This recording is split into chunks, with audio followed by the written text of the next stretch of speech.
Hello everyone and welcome back to the archive. Today we will be discussing why the Guardians of the Globe should have beaten Invincible. During the Invincible War, the Guardians of the Globe faced off against one Invincible variant. Despite all of them being on hand, they still lost to only one Invincible, who probably wasn't even the strongest version. So today, I'm going to explain how the battle should have gone, and how certain characters should have done in this fight. Before we do that though, make sure to like, comment, and subscribe. Lets me know you enjoy this content and want to see more of it. Not only this, but much more variety to come. Now without further ado, let's get into it.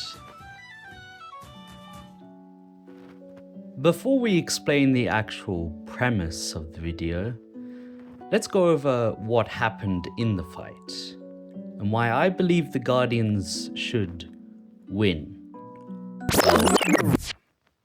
Come out more whole than they did in the original fight. The Invincible War has begun. Cities are destroyed, and multiple heroes are deployed in order to deal with this threat. Among them are the Guardians of the Globe. Immortal fights one variant across the world, eventually landing in Guardians HQ, where the rest of the members get absolutely dog-washed, with Nightwing and Immortal being the only ones left standing. It's clear it's a one-sided fight, as this variant was having the time of his life, not really putting much effort into beating, quote, the best superhero team in the world. The only way this mark is defeated is by a surprise attack by Nightwing, who drags him into the Shadowverse. While each member comes out unscathed... Sorry, what's this? Hold on. That's not right. Alive, they still got their asses handed to them by only one variant.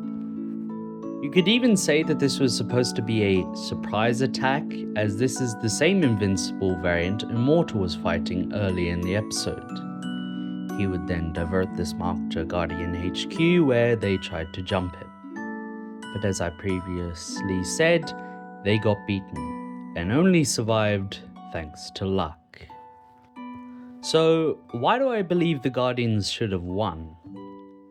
Well, for starters, they have two very powerful members, that being Immortal and Black Samson. Immortal for the reasons I stated in my last video, go check that out by the way, and Black Samson for defeating Omnipotus. As people who only watch the show probably don't know, is that in the fight between Earth's heroes and Omnipotus, it was Samson who single-handedly defeated him. This was due to his recently awakened lightning powers, which after so much time being inactive, gave him her supercharge, allowing him to beat the Space Conqueror. So we have a being, almost, at the same level as a Viltrumite, and a being that can go toe-to-toe with an interdimensional planet-eating conqueror. So you would think on the same team they would have no problem packing up a would-be weaker mark. But that's not the case, or I wouldn't be making this video. Instead, they come out of this a head short and a hole in their side. So, why is this? Well, 1, the writers, and 2, the story. In this season, the Guardians were shown to be a laughingstock of a team, to put it bluntly, getting beaten by anyone they came across. I mean, so was Invincible, but That's another conversation we'll have in another video. The second is the story. Since the show stays very loyal to the comics, I wouldn't be surprised if in the comics the Guardians put up a similar defense as they did in the show, if not worse. So if we ignore the story for a little bit and craft a scenario I would think would be very fun and fitting for certain characters to show how the Guardians should have won.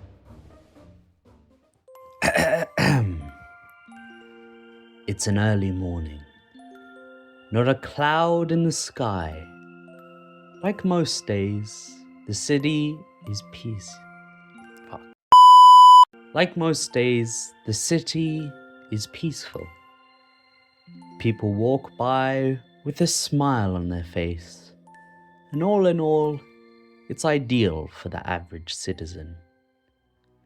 Then it all goes wrong. Buildings begin collapsing. Fire spreads, and bodies are left everywhere. Two Invincibles, No Goggles Mark and Tech Fleece Mark, put it upon themselves to join forces and wreak havoc on this city. They continue with this wanton destruction for a while, until one spots an object coming fast towards them. Tech Fleece Mark initially thinks it's another one of them coming to join them, when it suddenly lands straight into No Goggles Mark, and before he can respond, a man resembling a dead hero arrives. Nightwing pushes this Invincible to the ground, where he is met by Samson, who punches this Invincible square in the jaw, launching him into a tree. The Guardians of the Globe arrive to deal with this Invincible threat. It had been many hours ago when they first heard the startling news about multiple Invincibles wreaking havoc across the world. Despite their worries, Immortal thought it best to meet the Invincibles in open battle, to show the world that their heroes were still here and ready to fight. In the present moment, Samson orders Duplicate and Shapesmith to begin evacuating the area, while he, Immortal and Nightwing hold off the two Invincible variants. Some time passes, and we cut back to the Guardians' battle with Invincible. While they were able to get most of the civilians away, they still haven't taken down one variant over this time. Samson then comes flying through the air and crashes into a stone wall. "It's no use. He's too strong," he says, as Shapesmith and Duplicate do their best against No Goggles Mark. Eventually, though, they're able to pin this Invincible down with Duplicate's clones, and Shapesmith and Samson begin wailing on him with punch after punch, finally drawing blood on this Invincible. When they hear a loud cry come from this Invincible, as his adrenaline rush is activated, using his rage to break free and rip each piece of Kate apart, bit by itty bitty bit. He then spots Samson and rushes towards him, intending to puncture a hole right through him, before Shapesmith pushes him out of the way and takes the blow for himself, bursting his heart-like capsule in an instant. There's a silent stare as the two Guardians look at their former compatriot. They may not have been friends and found him a little weird at times, but he was still their teammate. Something breaks inside of Samson that day. Something that held something in check, waiting to erupt in glorious power. Suddenly, electricity bursts out from Samson, engulfing the entire area in waves of lightning. No Goggles Mark, who had been gloating about Shapesmith's death, looks to Samson with curiosity. Oh, and what do we have here? On the other side of the city, Immortal and Nightwing had split from the main group to handle Tech Fleece Mark alone. Tech Fleece Mark then lands a massive punch on Immortal, rocketing him down to the earth. Nightwing attempts to take advantage of this distraction, but is quickly grabbed and slammed into the floor, with his leg twisting from the hit. "Nightwing!" Immortal shouts as he gets back up and launches himself back into this Invincible. "You're a pale imitation of Invincible, you monster!" he shouts, pummeling this Invincible into the ground, before he catches his hand and knocks him back. "My dad killed most of you guys on my world already, you know," mocking their meaningless attempt to stop him. Their fight continues for a while, until Invincible grabs Immortal by the head and knocks him back to the ground and steps on his chest, preparing to slice his head clean off, until Nightwing comes flying in again, but this time doesn't intend to land on him, but drags this Invincible into the Shadowverse. Immortal lets out a sigh of relief before clocking that Nightwing most likely isn't coming back. He quickly recovers from his wounds and flies off to help his team, hoping that they're still alive. Samson propels himself into this Invincible, holding his own against Mark by an inch. While his powers before helped him beat Omnipotus with ease, they had drastically decreased from his last fight, not having charged long enough to give him an overwhelming advantage. However, his lightning attacks increased his strength and speed just enough to finally land critical blows on this Invincible, leaving him bruised and bloody from their fight. Yet as time passed, Samson realized something. He was getting weaker. If he didn't finish this fight quickly himself, and Kate would be at this Invincible's mercy. The fight would go back and forth for some time, cracks and craters made in the ground each time, until Samson began to charge up his final attack, pouring the last remaining bits of his power into a last final lightning strike. A beam of energy erupted from Samson's palms, hitting Invincible square in the chest, ripping suit and skin away.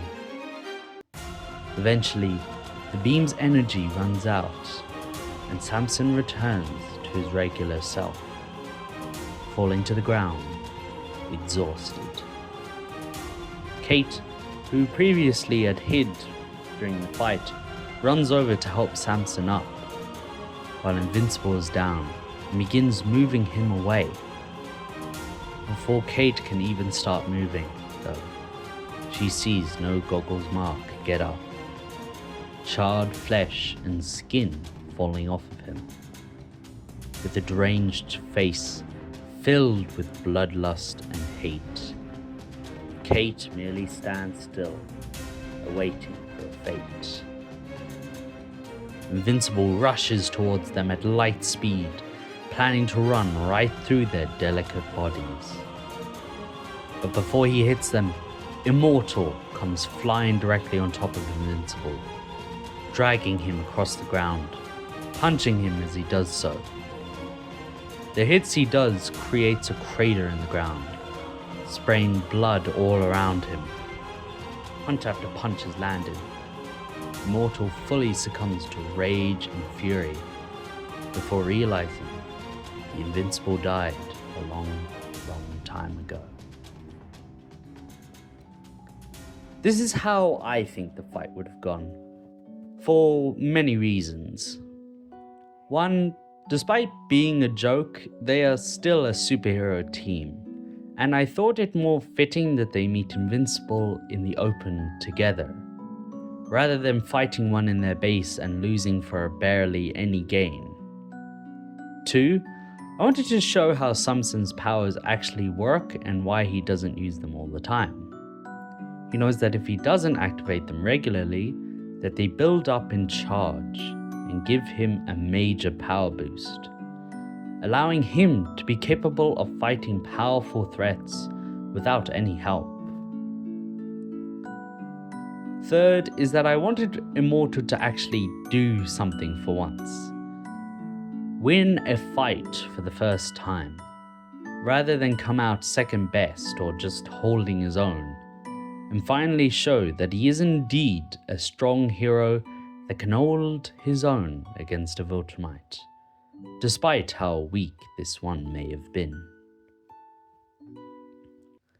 Still, this is all my opinion, and I ask, what do you think about my change?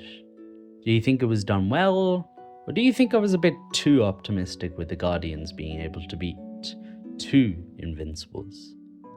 Let me know in the comments, and without further ado, may the glory of Merlin be with you always.